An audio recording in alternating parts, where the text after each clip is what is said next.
तो आज हम लोग धर्मनिरपेक्षता के बारे में कुछ महत्वपूर्ण जानकारी लेने जा रहे हैं। धर्मनिरपेक्षता भारतीय लोकतंत्र का प्राण तत्व है। धर्मनिरपेक्षता लोकतंत्र को सशक्त करने हेतु एक महत्वपूर्ण सिद्धांत है।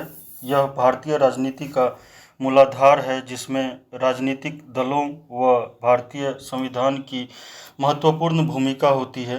भारतीय मतदाता ने अपनी प्रत्यक्ष राजनीति भागीदारी एवं चुनावों के निर्णयों के माध्यम से धर्मनिरपेक्षता को और अधिक मजबूत किया है। यद्यपि कुछ दलों ने समय समय पर भारतीय धर्मनिरपेक्षता को सत्ता प्राप्त करने हेतु कमजोर करने की कोशिश की है, जिसको लेकर हमें सतर्क रहने की आवश्यकता है। इस संदर्भ में आम जनता, राजनीतिक दलों, मीडिया आदि सभी को यह प्रमुख जिम्मेदारी है कि भारतीय संविधान के अनुरूप धर्मनिरपेक्षता का राजनीतिक व सामाजिक जीवन में पालन करें, जिससे हमारे देश का लोकतंत्र और अधिक मजबूत हो तथा विश्व के लिए हम एक आदर्श स्थापित करें। आधुनिक काल में धर्मनिरपेक्षता सामाजिक और राजनीतिक सिद्धांत में प्रस्तुत सर्वाधिक जटिल शब्दों में एक है। धर्मनिरपेक्षता का अर्थ पाश्चात्य तथा भारतीय संदर्भ में अलग अलग है। पाश्चात्य संदर्भ में धर्मनिरपेक्षता का तात्पर्य ऐसी व्यवस्था से है जहां धर्म और राज्यों का एक दूसरे के मामले में हस्तक्षेप न हो तथा व्यक्ति और उसके अधिकारों को केंद्रीय महत्व दिया जाए।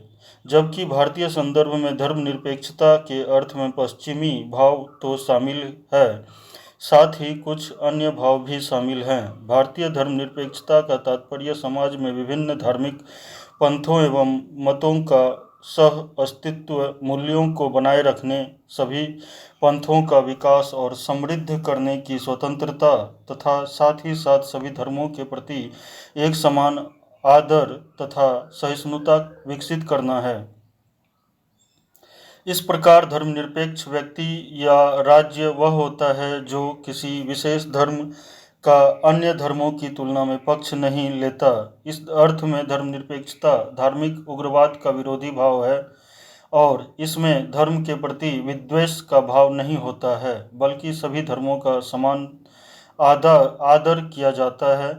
धर्मनिरपेक्षता की विशेषता, राज्य द्वारा किसी व्यक्ति से धर्म और संप्रदाय के नाम पर किसी प्रकार का भेदभाव नहीं किया जाता है। प्रत्येक नागरिक को इसके अंतर्गत स्वतंत्रता प्राप्त होती है कि वह अपनी इच्छानुसार किसी भी धर्म को अपनाए। साथ ही किसी भी व्यक्ति के धार्मिक मामलों में हस्तक्षेप नहीं किया जा सकता है। भारत में धर्म और राजनीति को एक दूसरे से पृथक रखने का प्रयास किया गया है। भारत में राज्य का अपना कोई धर्म नहीं है। यहाँ राज्य की नज़र में सभी समान हैं। धर्मनिरपेक्ष राज्य की एक शर्त सभी धर्मों को समान महत्व देना है। भारत इस शर्त को पूरा करके लोकतांत्रिक भावना को बढ़ावा देता है। धर्मनिरपेक्ष राज्य में सभी धर्मों को विकास का समान अवसर दिया जाता है। इस प्रकार कहा जा सकता है कि धर्मनिरपेक्षता सर्वधर्म समभाव पर बल देती है। धर्मनिरपेक्षता के अंतर्गत तर्क और विवेक की प्रधानता होती है। साथ ही वैज्ञानिक आविष्कार को प्रोत्साहन दिया जाता है।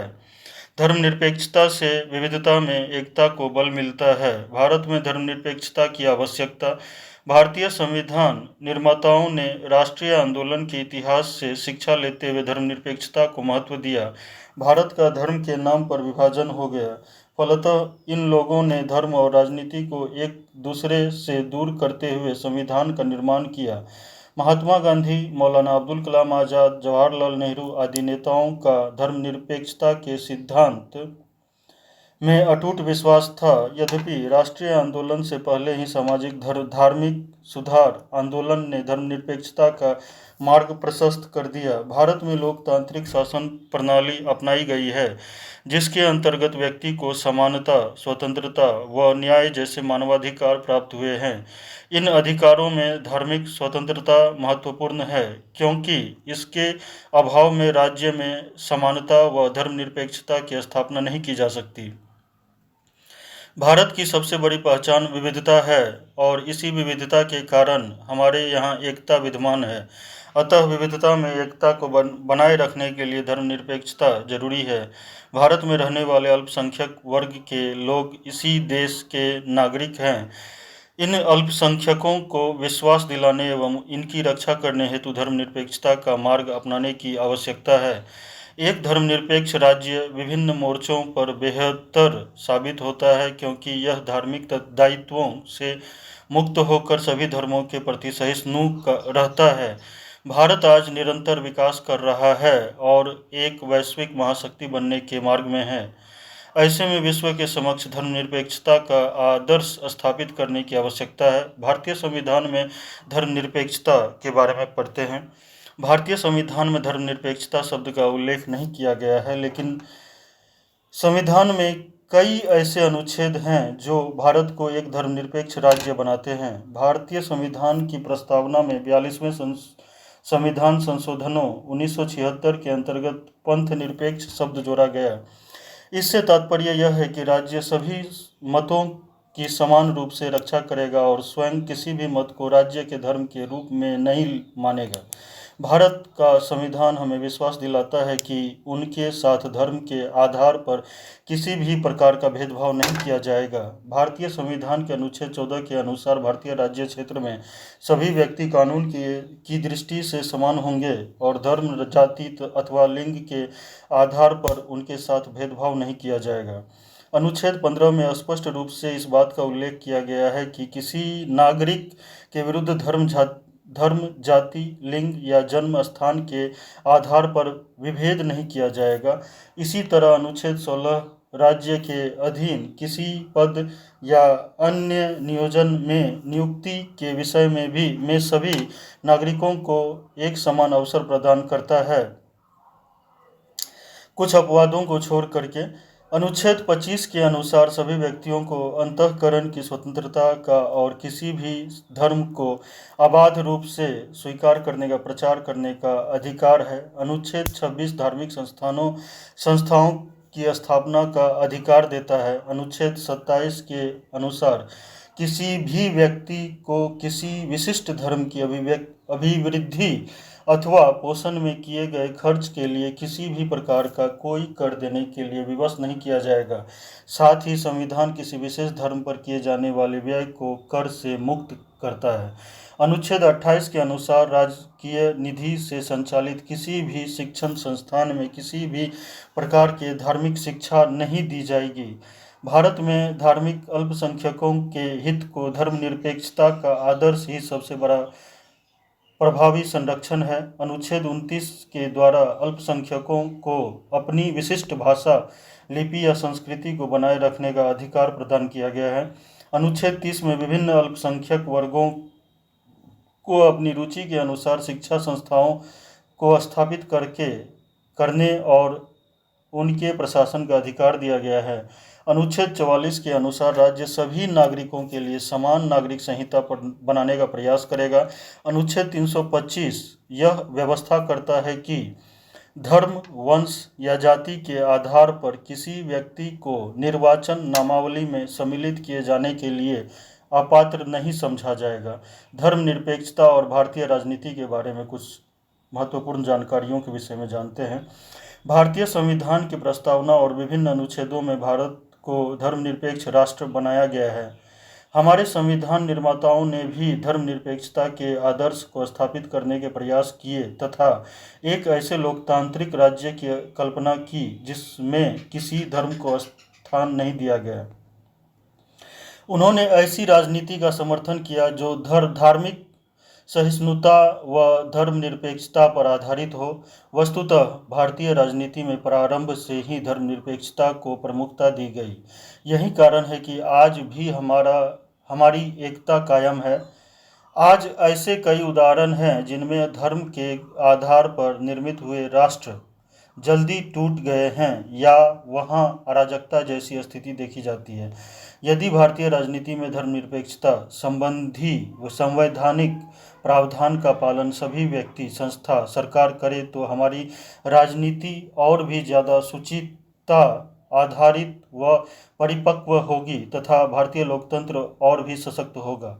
लेकिन दुर्भाग्य से भारतीय राजनीति आज ऐसी हो चुकी है जो भारतीय धर्मनिरपेक्षता पर सवाल उठाती है। इस संदर्भ में वर्ष 1984 का दंगा, बाबरी मस्जिद का ध्वंस, वर्ष 1992-93 का मुंबई दंगा, गोधरा ट्रेन में आग और गुजरात दंगा 2002, 2020 का दिल्ली दंगा व्यापक प्रभावकारी पाया गया। इसके बावजूद छोटे स्तर पर भी वे वर्तमान की गौ हत्या रोकने के पक्ष में धार्मिक और नस्लीय हमले, मुजफ्फरनगर दंगा 2013 तथा अन्य बदलते स्वरूप के तनाव को भी देखा जा सकता है।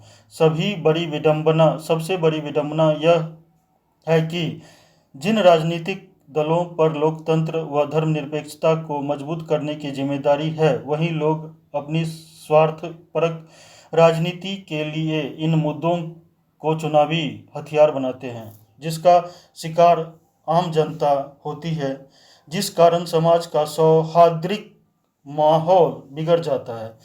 एस.आर. बोम्मई बनाम भारत संघ में सुप्रीम कोर्ट ने स्पष्ट रूप से कहा कि धर्म को राजनीति से अलग नहीं किया जाता है तो सत्ताधारी दल का धर्म ही देश का धर्म बन जाता है। इसलिए एक धर्मनिरपेक्ष राष्ट्र के लिए यह एक चिंताजनक स्थिति है।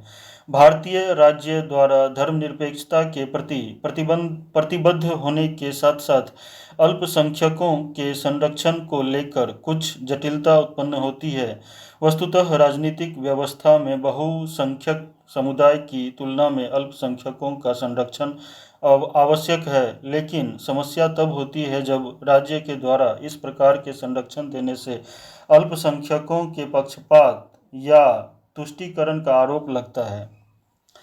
विरोधी इस संदर्भ में तर्क देते हैं कि धर्मनिरपेक्षता अल्पसंख्यकों का समर्थन या मत प्राप्त करने का बहाना मात्र है, जबकि समर्थक यह मानते हैं कि बहुसंख्यक समाज में अल्पसंख्यक समाज के संरक्षण के बिना धर्मनिरपेक्षतावाद को स्थापित कर पाना संभव ही नहीं हो सकता।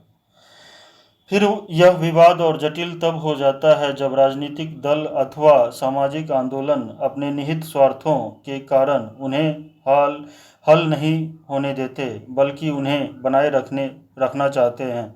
निष्कर्ष, वस्तुतः धर्मनिरपेक्षता एक बहुत ही सुंदर व आदर्शवादी सिद्धांत है जिसे व्यवहार में और भी बेहतर करने की आवश्यकता है। इस संदर्भ में भारतीय संविधान सर्वाधिक महत्वपूर्ण भूमिका निभाता है। साथ ही राज्य तथा राजनीतिक दल को हमेशा इस दायित्व को समझना चाहिए कि आज तक अगर भारतीय लोकतंत्र कायम है तो उसका सबसे बड़ा कारण संवैधानिक आदर्श है, जिसमें धर्मनिरपेक्षता को प्रमुख स्थान दिया गया है। अतः राष्ट्र के समावेशी विकास, सहिष्णुता, प्रगाढ़ लोकतंत्र इत्यादि की स्थापना हेतु इन संवैधानिक आदर्शों, धर्मनिरपेक्षता आदि का पालन करते हुए ही राजनीति करनी चाहिए। थैंक्स।